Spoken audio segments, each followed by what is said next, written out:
Study to show thyself approved unto God, a workman that need not be ashamed, rightly dividing the word of truth. Join us as we listen to this edifying teaching from the stable of the Youth Fellowship, Cherubim and Seraphim Movement Church, Ayoni, Surulere District, Abeokuta Branch, Onikoko. We pray as you listen, may your mind be renewed and transformed in Jesus' name. Amen.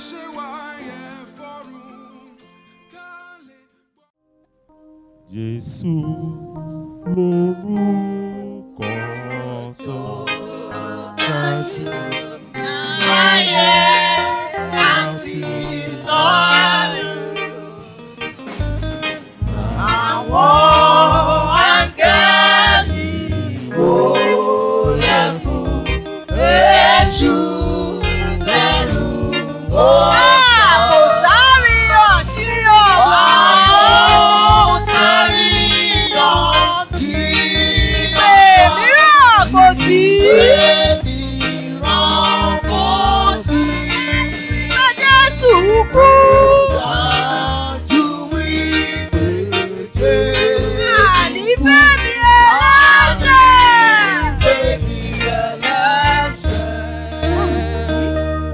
Ọlọ́run alágbára,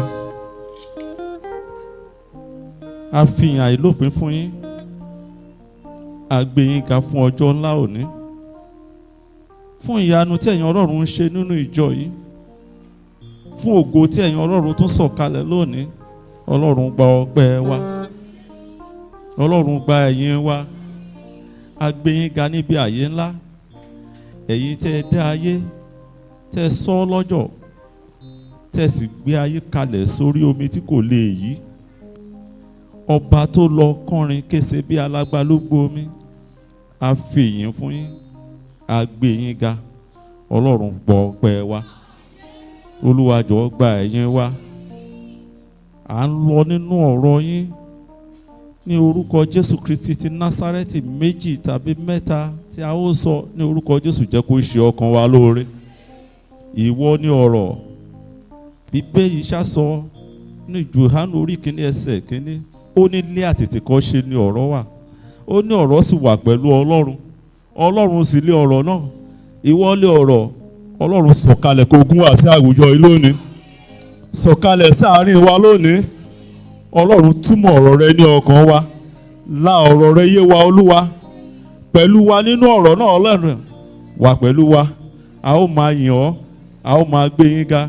Jẹ́ kí ọ̀rọ̀ ẹnu mi Ọlọ́run, ìṣàrò ọkàn àwọn ènìyàn mímọ́ rẹ, jẹ́ kó jẹ́ mímọ́ àti ìtẹ́wọ́gbà. Olúwa Ọlọ́run wa àti olùdáǹdè wa. Àmín, àmín, àmín lórúkọ Jésù. Ẹ jẹ́ ká pàtẹ́wọ́ fún Jésù bá a ṣe ń jókòó. Ẹ jẹ́ ká pàtẹ́wọ́ fún Jésù bá a ṣe ń jókòó. Pàtẹ́wọ́ rẹ sókè dáadáa bí a ṣe ń jókòó. Ní àkọ́kọ́, a dúpẹ́ fún oore ọ̀fẹ́ tí a rí gbà lónìí. A dúpẹ́ lọ́wọ́ Ọlọ́run nítorí pé wíwà láyé wa kì í ṣe nípa agbára wa bí kò ṣe nípa agbára Ọlọ́run. Òun ni oore ọ̀fẹ́ la rí gbà lọ́dọ̀ rẹ̀, àánú la rí gbà. Mo gbàdúrà wípé oore ọ̀fẹ́ tí a rí gbà lónìí kò ní dágbére fún wa ní orúkọ Jésù. Bákan náà ni mo ń kí gbogbo ìjọ Ọlọ́run alààyè yìí, mo kí yín ẹ kú iṣẹ́. Ọlọ́run nínú àánú rẹ̀ á dúró tì yín ní orúkọ Jésù, kò ní fi yín sílẹ̀. Mo kí gbogbo àwọn ẹgbẹ́ tó ń ṣe àjọ̀dún lónìí. Bí Ọlọ́run ti ń bẹ tí ẹ̀mí rẹ̀ sì ń bẹ, ẹ ò ní fi eléyìí ṣe àṣemọ ní orúkọ Jésù. Gbogbo ẹgbẹ́ tó sì kù tí yóò máa ṣe àjọ̀dún nínú ọdún yìí, ẹ ò ní ṣe nínú ìdààmú ní orúkọ Jésù. Àwa tí a ti ṣe kọjá lọ, mo gbàdúrà ọwọ́ Ọlọ́run yóò dúró tí kò ní fi yín sílẹ̀. Mo kí gbogbo àwọn àgbààgbà nínú ìjọ yìí, the leadership of the church, I greet you. Mo ní ìgbàgbọ́ àti ìdánilójú wípé ohun rere tí ẹ ti bẹ̀rẹ̀, Ọlọ́run yóò fún yín ní oore ọ̀fẹ́ láti parí rẹ̀ ní orúkọ Jésù. A ò sì ní wá yín tì ní orúkọ Jésù. Ipò ẹnikẹ́ni kì yóò ṣòfò nínú ìjọ ní orúkọ Jésù. Láì gbà wá lákòókò rárá, nítorí pé mo rí pé àkókò ti lọ. Ohun tí a fún mi ní oore ọ̀fẹ́ láti sọ̀rọ̀ nípa rẹ̀ lónìí, èyí tí kókó rẹ̀ jẹ́ ayé titun, new life, ayé titun. Nígbà tí àkọ́rí ọ̀rọ̀ òní tí yẹn jẹ́ ìfẹ́ Kristi, the love of Christ, ìfẹ́ Kristi. Láì ṣe àní-àní, ọ̀pọ̀lọpọ̀ ìgbà la ti ń gbọ́ wípé à ń sọ̀rọ̀ nípa Kristi. Ọ̀pọ̀lọpọ̀ ìgbà la ti ń gbọ́ tí wọ́n á sọ wípé o ní láti di àtúnbí àbí o ní láti ní ìgbé ayé tuntun. Ó túmọ̀ sí wípé when we are talking of new life, there must have been an old life. Tí ò bá sí old life tẹ́lẹ̀tẹ́lẹ̀ kò sí nǹkan tí a gbọ́dọ̀ máa pè ní new life. Tí nǹkan kan ò bá ti jẹ́ nǹkan àtijọ́, nǹkan kan ò lè wà kó jẹ́ tuntun. It can't be, kò possible rárá. But we are now talking of old life. Nígbà tá a bá ń sọ̀rọ̀ life, tá a bá ń sọ̀rọ̀ new life, we are talking of old life. A certain life ti wà ṣáájú new life yìí. Àkókò kan ti wà tí a ti wà nínú ayé ẹ̀ṣẹ̀ fún àwa tá a ti wà ní new life nsìn. Àkókò kan ti wà tó jẹ́ pé gbogbo ohun tá à ń ṣe ẹ̀ṣẹ̀ ni. Mọ Ọlọ́run rárá, a ò tẹ̀ mọ ẹni tó ń jẹ́ Ọlọ́run. A ò tẹ̀ mọ Jésù Kristi, a ò gbọ́ nípa rẹ̀. Bí a bá tẹ̀ ń gbọ́ bóyá kàn ń kà á àbí a kàn ń sọ pé ọmọ Jésù ni wá. Ṣùgbọ́n ó túmọ̀ sí wípé ohun kan wà tí à ń pè ní ìgbà ayé kan látijọ́ tó ń jẹ́ ayé àtijọ́. Ayé tí mò ń sọ yìí, òye tí ó kún fún ẹ̀ṣẹ̀, is full of sin. The life I'm talking about is full of shame. The life I'm talking about is full of regret. The life I am talking about is full of rejection. Tó jẹ́ pé ní ayé ìgbà tí à ń sọ yìí, à ń sọ wípé a ò jẹ́ nǹkan kan níwájú Ọlọ́run. Nítòótọ́ o lè lówó lọ́wọ́, kì í ṣe yẹn ni mò ń sọ ní àkókò tí à ń sọ old life yẹn. Ṣùgbọ́n ohun tí à ń sọ ni pé nígbà tí o bá mọ Kristi ní àkókò yẹn, old life yẹn ó máa ń mú ẹ̀ṣẹ̀ dání, kò ń jẹ́ kí èèyàn dúró gẹ́gẹ́ bí ọmọ Ọlọ́run. Níbikíbi tá a bá wà, a lè rí ìwà bí Ọlọ́run lára ẹ, a lè rí ẹ gẹ́gẹ́ bí ọmọ Ọlọ́run. Ohun tí à ń sọ nípa rẹ̀ ni ẹ. Ṣùgbọ́n ohun tí à ń sọ sí ni when you now have Christ, that is when you have a new life. Nígbà tí a bá sọ pé Jésù Kristi, tó bá gba Jésù Kristi sínú ayé rẹ, that is when you have a new life. Nígbà yẹn ni new life yẹn dé. And that is when you have victory over sin. Gbogbo àwọn ẹ̀ṣẹ̀ pátápátá wà wá ní ìṣẹ́gun lórí wọn. Wà wá borí ìṣẹ́gun yẹn. Wà wá borí ogun yẹn. Ó rí wípé kò sí nǹkan tó ń jẹ́ ẹ̀ṣẹ̀ mọ́ nínú ayé rẹ. You now have victory over all area of your life. Gbogbo èyí tá à ń sọ wípé shame wà tẹ́lẹ̀tẹ́lẹ̀ kò sí shame mọ́. Gbogbo èyí tá à ń sọ wípé ìbẹ̀rù wà tẹ́lẹ̀ kò sí bẹ̀rù mọ́. Because tó bá wà nínú Kristi, o ní láti bẹ̀rù. Tó bá wà nínú Kristi, kò sí ìjákulẹ̀ mọ́. There is no failure again, kò sí mọ́. Ẹnikẹ́ni tó bá ṣì ń wò wípé ìjákulẹ̀ wà nínú ayé òun, ṣe ó túmọ̀ sí pé irú ẹni bẹ́ẹ̀ kò tíì sí nínú Kristi. Ohun tí à ń sọ, tí a fi ń sọ wípé èèyàn jẹ́ ohun tuntun, ó mì wípé o wà ní ayé tuntun nìyẹn. Kó tó dẹ̀ wà nínú ayé tuntun, o ní láti di ẹ̀dá tuntun. As recorded in 2 Corinthians 5:17. 2 Corinthians 5:17. If anybody is in Christ,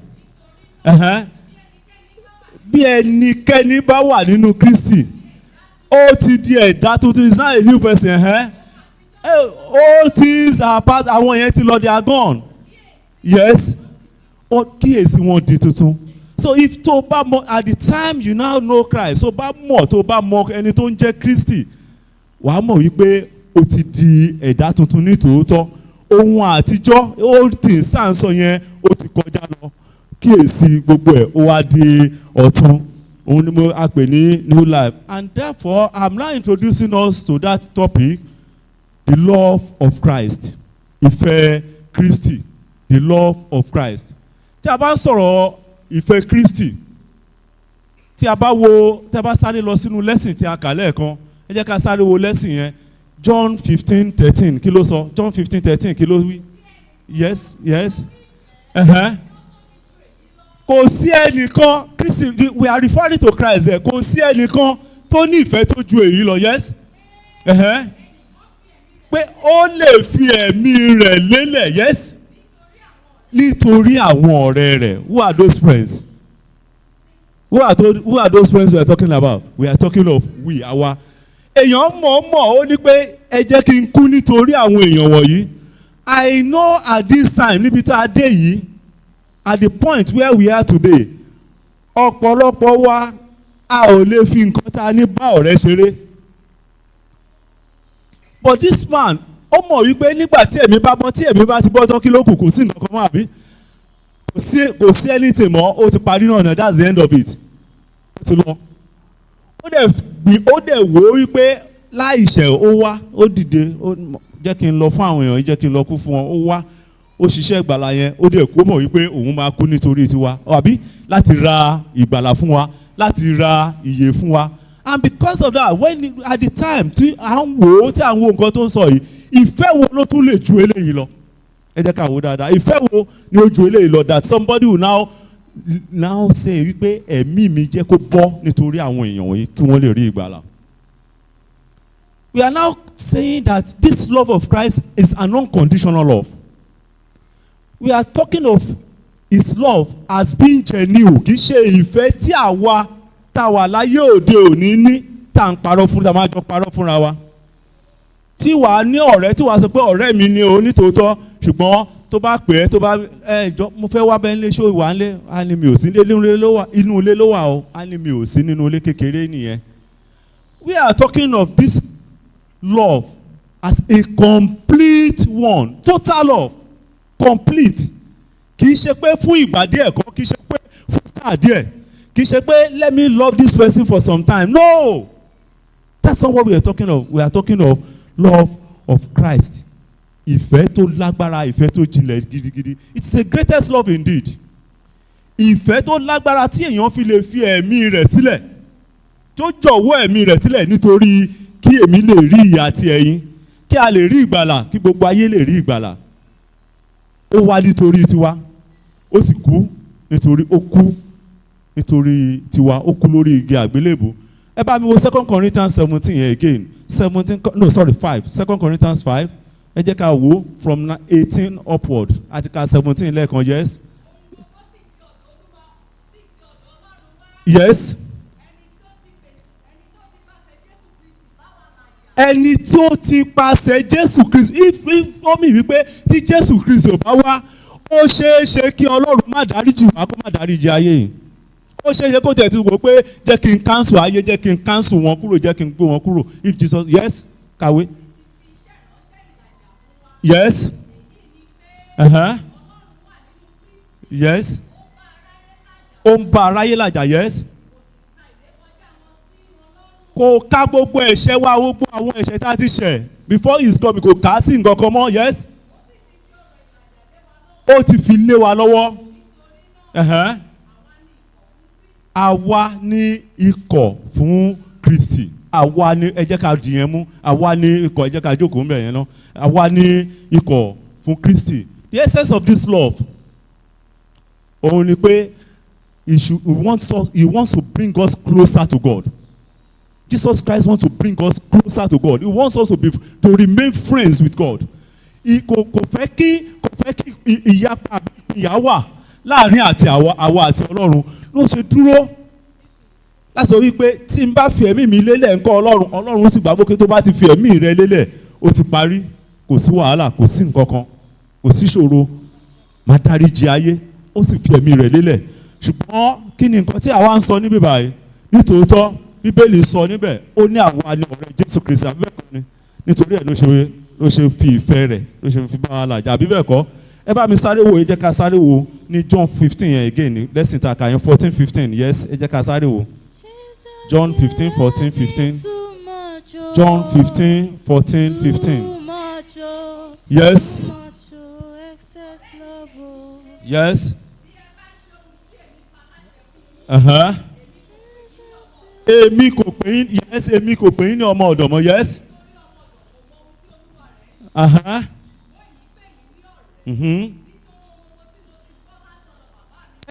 Ìyàtọ̀ tó lágbára mẹ́yẹn, ohun gbogbo tí mo gbọ́ láti ọ̀dọ̀ bàbá mi wá. Everything I've heard from my father, yes. I have given to you, I have told you everything, yes. Ó ti tó. Everything kò tọ́jú ọkọ̀ nígbà tó wá kò sọ wípé nítorí pé òun jẹ́ Ọlọ́run. Kò sọ wípé nítorí pé òun jẹ́ Ọlọ́run. Ó fi gbogbo tí òun àti bàbá tí wọ́n jọ sọ gbogbo ẹ̀ ló sọ fún wa. Gbogbo nǹkan tí bàbá ń bá sọ gbogbo ẹ̀ ló ń sọ fún wa.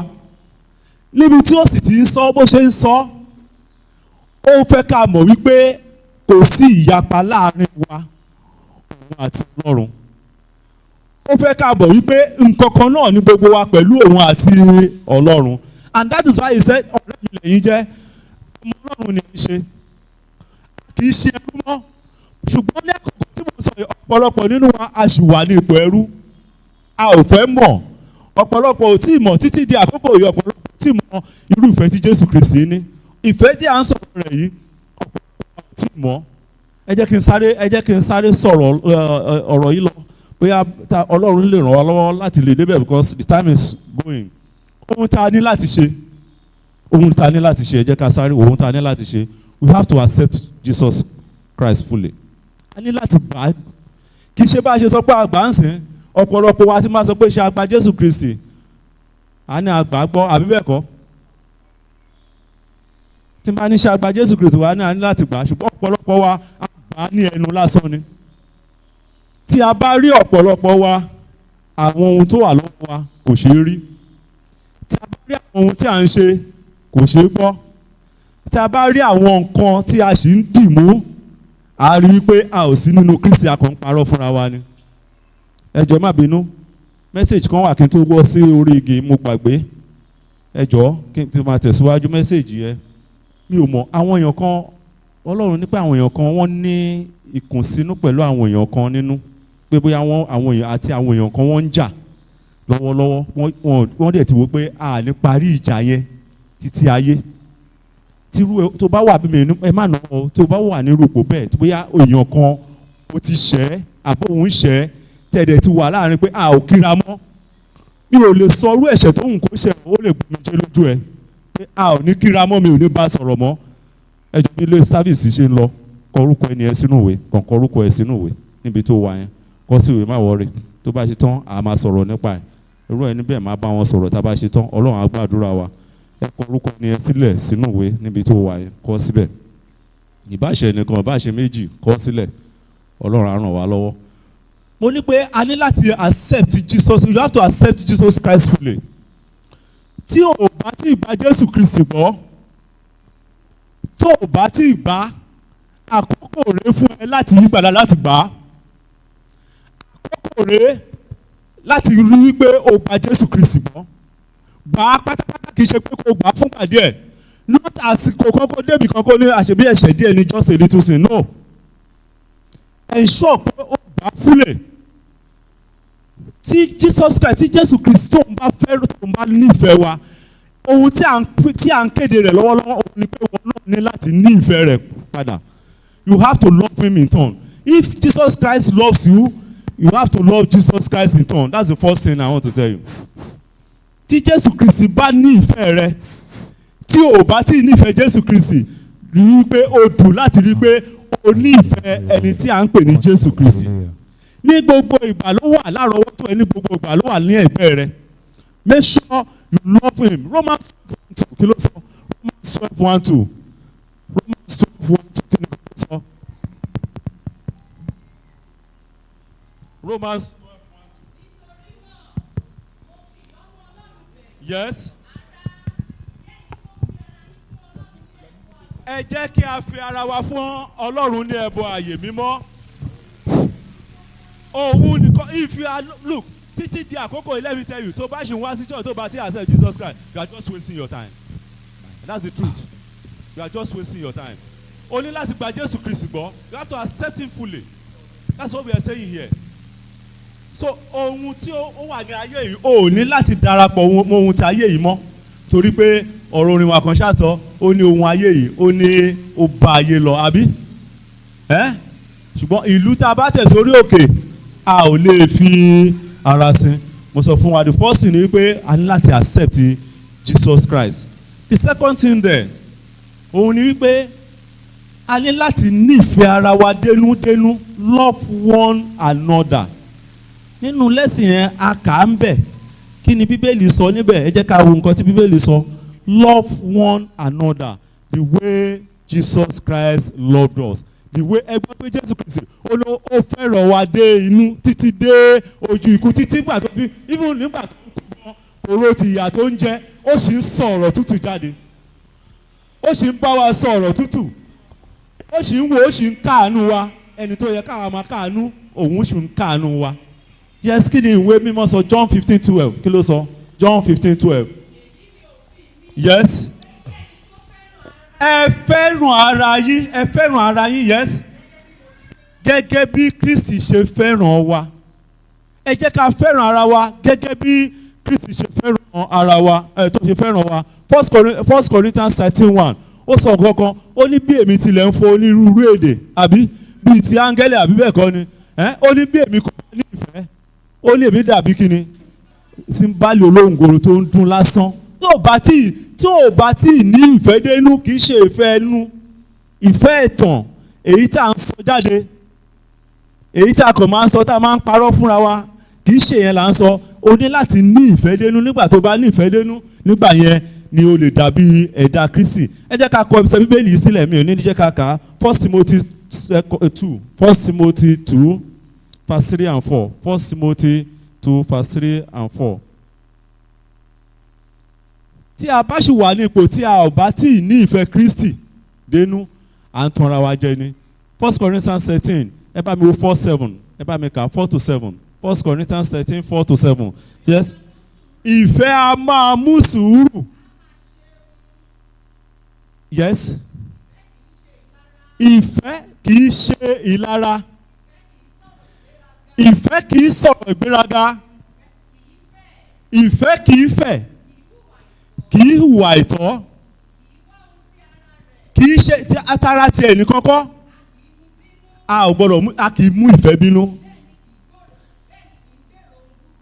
òun kì í gbèrò ohun búburú. Ẹni tó bá ṣìbò tó bá wọ̀n pé nítòótọ́ òun wà nínú Kristi irú ẹ̀dá báyìí á ní àwọn nǹkan wọ̀nyí pé kò ní gbèrò ibi sẹ́nikẹ́ni kò ní máa bínú títí di àkókò yìí. Mo rí ẹnìkan tí mo sì ń bá sọ̀rọ̀ nígbà tí mo ń bá sọ̀rọ̀ ẹ̀mọ̀ kan tí ẹ̀mí mímọ́ sọ ẹ̀mí mímọ́ ní pé èèyàn kan wà níwájú pé kó lọ dáríjì pé tí ò bá dáríjì kò lè rí ìdáhùn sí àdúrà ẹ̀ ó dẹ̀ ń wá nǹkan lóòótọ́ nítòótọ́ ó dẹ̀ ń wá nǹkan lọ dáríjì ó ní kò ṣeé ṣe fóun láti dáríjì ẹni yẹn torí ẹ̀ mo ṣe ní pé ká kọ́ sílẹ̀ lẹ́ẹ̀kan àwa tá a ṣẹ̀ tí èèyàn ṣẹ̀ tó yẹ pé ẹ̀ lè dáríjì ya ìwé yín kẹ́ kọ́ kúrò kẹ́ fàwé yẹn ya kẹ́ yọ orúkọ yẹn kúrò wípé mo ti dáríjì ẹ láyé àti lọ́run mo ti dáríjì ó ní òun ò lè dáríjì torí pé ó ti gba omijé lójú òun. Ìgbà ohun tí ìfẹ́ ń sọ nìyẹn ó lè ní ìfẹ́ kí ẹ kó o sì fi ẹnìkan sínú láéláé it is not possible kò possible. Ọ̀rọ̀ Bíbélì jẹ́ ká mọ̀ Psalm 130 jẹ́ ká mọ̀ ní verse 3 only if God marks iniquities only who shall stand. Tí Ọlọ́run bá ń sàmì ẹ̀ṣẹ̀ ta ló lè dúró ìwọ gan ṣó lè dúró ni ẹ̀ṣẹ̀ tí wọ́n ń ṣe Ọlọ́run kọ́ tí Ọlọ́run dáríjì ẹ̀ ń gbogbo gbà títí di àkókò yìí ọ̀pọ̀lọpọ̀ a lè dáríjì àwọn èèyàn títí di àkókò yìí irọ́ lọ́pọ̀ tá à ń pa fúnra wa irọ́ àparọ́jù fúnra wa gẹ́gẹ́ bá a ṣe ń wá sí church yìí nínú church yìí bá a ṣe wà yìí division wà nínú church a ní àwọn tájọ́ ń rìn tájọ́ ń ṣe tá a lè bá àwọn kan ṣe tí sáfìsì bá ń lọ lọ́wọ́ a ní àwọn èèyàn kan tá a máa lọ bá pàdé tá a máa lọ bá sọ̀rọ̀ tó yẹ pé meeting kan la máa lọ ṣe tí sáfìsì bá ń lọ lọ́wọ́ a ní àwọn èèyàn tó jẹ́ wípé àwọn ni wọ́n mọ àdúrà gbà tó bá ti ń bọ̀ eléyìí mọ àdúrà gbà eléyìí tó ń bọ̀ rí kò mọ àdúrà gbà èèyàn kan bá fẹ́ sọ̀rọ̀ Ọlọ́run eléyìí ò mọ̀rọ̀ Ọlọ́run sọ ta ló lọ pè é wá má gbàgbé wípé nínú ohun tó fẹ́ sọ gbogbo rubbish tó fẹ́ sọ wàá rẹ̀ kọ́ the moment tó bá fetí sílẹ̀ dáadáa má gbàgbé pàápàá wípé ìwọ kọ́ ni Ọlọ́run kì í ṣe Ọlọ́run you are not God. Ẹnikẹ́ni tí ó bá ṣì wà nírú ipò yìí kò ní ìfẹ́ kankan nínú ẹnikẹ́ni tí ó bá ṣì wà nírú ipò yìí kò ní ìfẹ́ ọmọlàkejì gẹ́gẹ́ bí Kristi ṣe pàṣẹ fún wa wípé ká ṣe. Ọ̀rọ̀ ẹ̀yìn ṣì wà tá a ṣe ń sọ kiri tá a bá ṣe ìpàdé nínú church tá a bá kúrò ń bẹ àwọn míì àtúntẹ́nu ìpàdé mi lórí ìpàdé tí ẹ ṣe níbo ni a bá dé kí ni nǹkan tí à ń sọ nípa rẹ̀. Ọ̀pọ̀lọpọ̀ wa ìgbéraga ò jẹ́ kí a rí ká gbádùn ara wa ká nífẹ̀ẹ́ ọmọlàkejì we are very arrogant too arrogant lórí ohun tó bóyá lórí ohun tó mọ̀ níbo ló tí mọ́ dé. Philippians 3:12 11:12 ó sọ nǹkan kan, Paul apostle sọ nǹkan kan, ó ní kì í ṣe pé ọwọ́ mi ti tẹ̀ ẹ́ ná tàbí mo ti di pípé, ó ní ṣùgbọ́n mo lè anything tó ń kó ipò kípò tó ń kó ṣùgbọ́n lákòókò yìí mo wí pé ohun Ọlọ́run láti ṣe kó wà ní ipò yẹn ni. O ò lè rí ọmọ làkejì kó wá bẹ̀rẹ̀ sí sọ̀rọ̀ tí ò dá nípa nítorí pé òun ò tí ì dìde bíi tiẹ̀.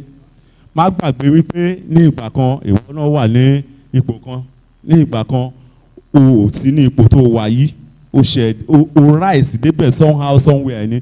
Don't forget wípé ó ṣeé ṣe fún Ọlọ́run láti gbé ẹni yẹn náà dé ipò yẹn àbí kọjá ipò tó wà yẹn.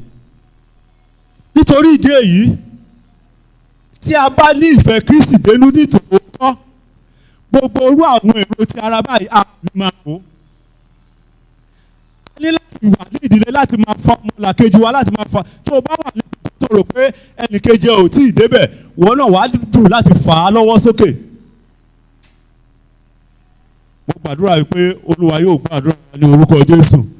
Mo ní Olúwa yóò gbàdúrà wa ní orúkọ Jésù. The other thing I want to tell us is to preach Jesus Christ all the time. Preach Jesus Christ all the time. Ṣùgbọ́n àwa tá a fẹ́ preach Jésù Kristi, ṣé àwa náà ti mọ̀ ọ́ tán? Ṣé a ti mọ̀ ká tó sọ pé a fẹ́ preach ẹ̀? Ṣé ìwà tí wọ́n wà lára ẹ, ètò wà lọ́wọ́ ẹ, ṣé ó ṣe sọ pé ó ṣe preach Jesus Christ? Can what you are doing presently preach Jesus Christ? Because ohun tó o bá ń preach fún àwọn èèyàn, òun ni àwọn èèyàn máa dì mú.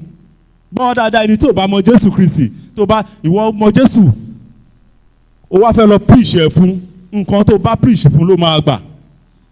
Bó bá ṣe preach ẹ̀ fún ló máa gbà.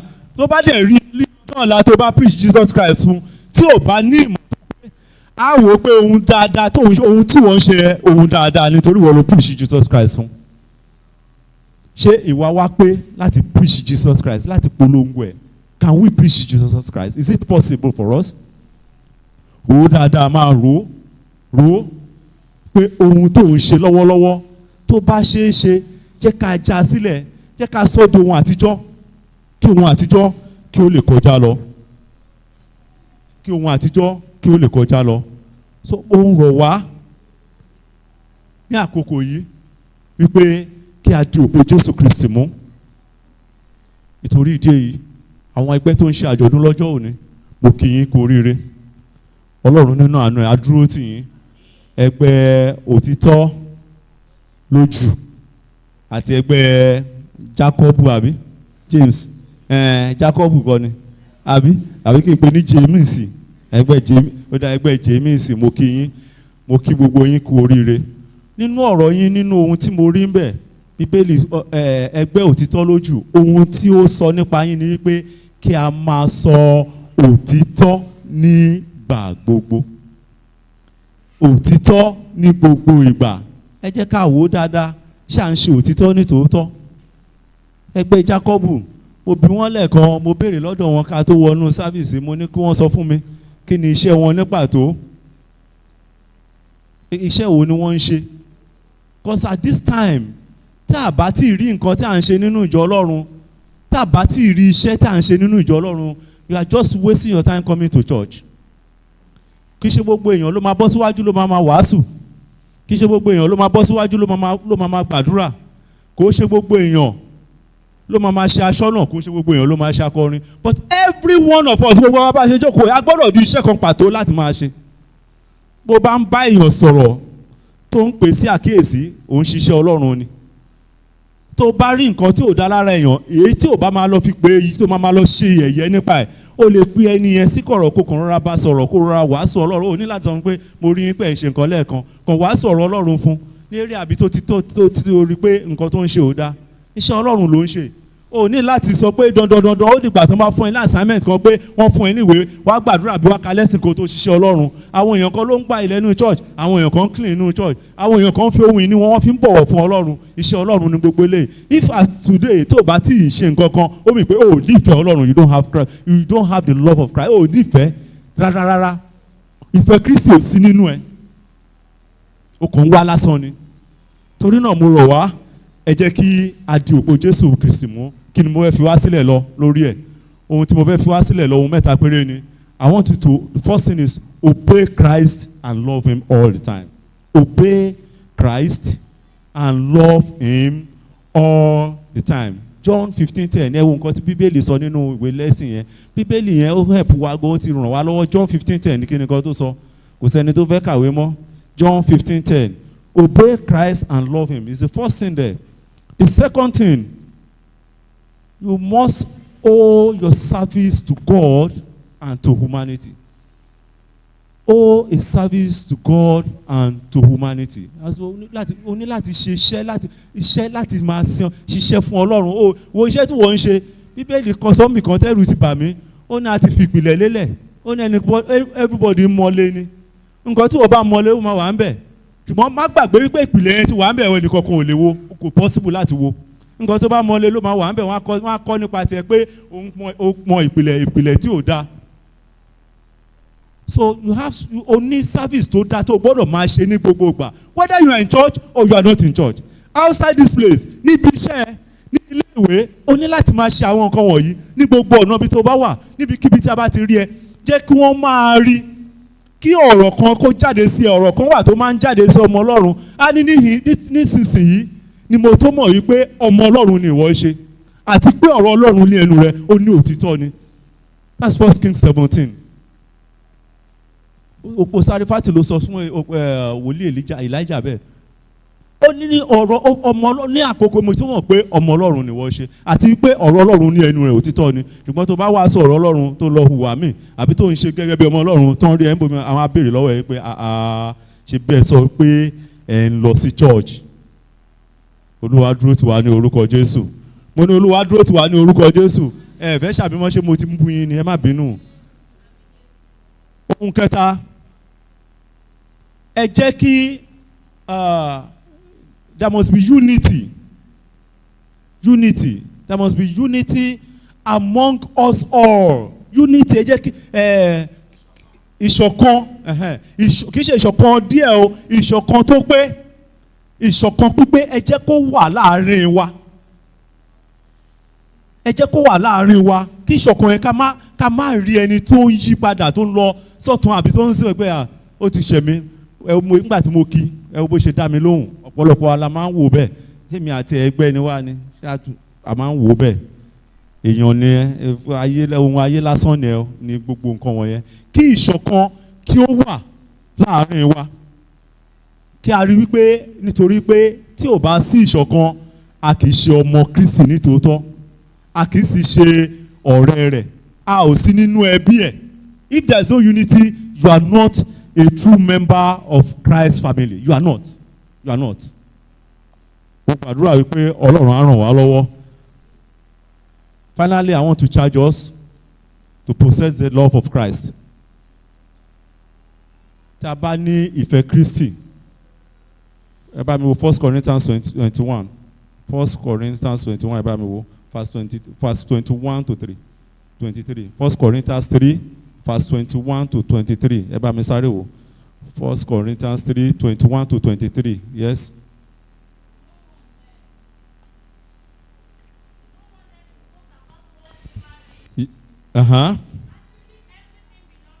Everything belongs to you. Yes.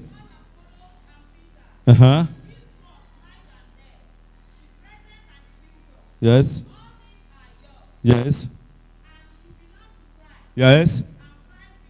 You belong to Christ and Christ belong to us. Now, ẹ má jẹ́ ká ṣe ògo asán. Ẹ má jẹ́ kí a ṣe ògo asán.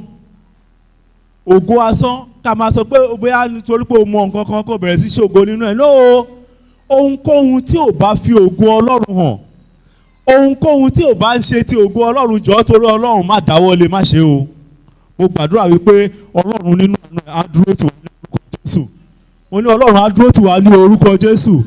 Èyí tá à ń ṣe lónìí kò ní jẹ́ àṣemọ ní orúkọ Jésù. Ǹjẹ́ ẹ jẹ́ ká dìde dúró lórí ẹsẹ̀ wa, ẹ jẹ́ ká sáré dìde dúró lórí ẹsẹ̀ wa, ẹ jẹ́ ká dìde dúró.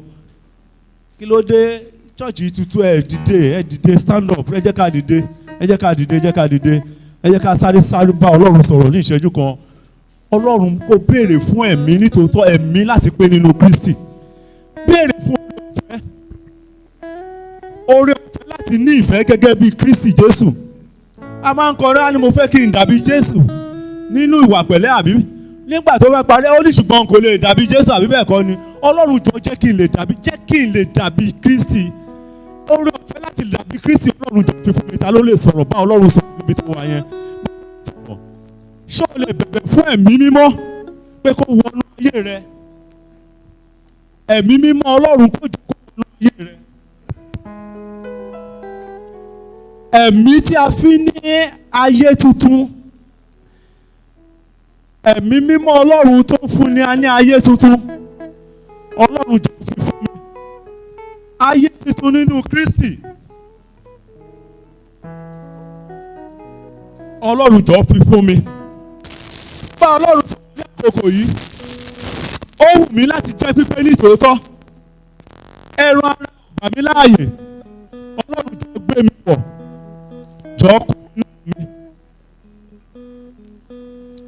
Ọlọ́run jọ kú inú mi. Fi oore ọ̀fẹ́ rẹ bá mi gbé Ọlọ́run.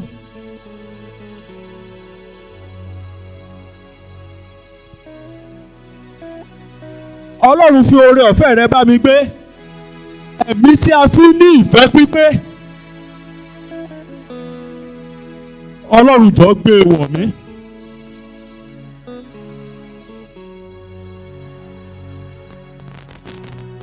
Ní orúkọ Jésù Kristi Olúwa wa.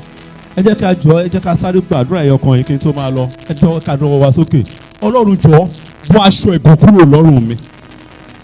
Olúwa jọ bọ́ aṣọ ẹ̀gàn kúrò lọ́rùn mi. Fi aṣọ ògo rẹ wọ̀ mí. Ó yá gba aládùúrà. Sókè gbàdúrà bó bá ṣe fẹ́. Bọ́ aṣọ ẹ̀gàn kúrò lọ́rùn mi. Ọlọ́run jọ fi aṣọ ògo wọ̀ mí. Nítòótọ́ mò ń sìn ọ́ délé, mò ń sìn ọ́ ní ojoojúmọ́. Àwọn ìṣirí ìṣòro mi. Ọlọ́run ti tó àkókò. Bọ́ aṣọ ẹ̀bùn kúrò lọ́rùn mi. Jẹ́ kí wọ́n rí ọ̀rọ̀ Ọlọ́run nínú ayé mi. Jẹ́ kí wọ́n rí ògo rẹ lára mi. Ọlọ́run lọ́wọ́ ògo ni fún olókè ọ̀run ní orúkọ Jésù Kristi. Bàbá Gbénga ṣe ń lọ́ba àwọn ọba. Ọlọ́run ayìn ológo Olúwa jọ̀ọ́ gba ọpẹ́ wa fún ọba ọ̀rọ̀ náà tí a gbọ́ ní orúkọ Jésù. Olúwa jọ̀ọ́ gba ìyìn wa. Gbogbo àṣìwé àti àṣìsọ tí wà nínú ọ̀rọ̀ náà ní orúkọ Jésù. Ọlọ́run jọ̀ọ́ bá wa tún ṣe nínú ọkàn wa. Ọlọ́run túbọ̀ la ọ̀rọ̀ rẹ yé wa. Ọ̀rọ̀ yìí ní orúkọ Jésù má jẹ́ kó jẹ́ ìdálẹ́bi fún ọkàn wa. Ògo ni fún olókè ọ̀run ní orúkọ Jésù Kristi Olúwa wa. We believe that you are blessed through the message you just listened to. We pray that the words of our mouth and the meditation of our heart be accepted in His presence. Amen. See you next time. Thank you.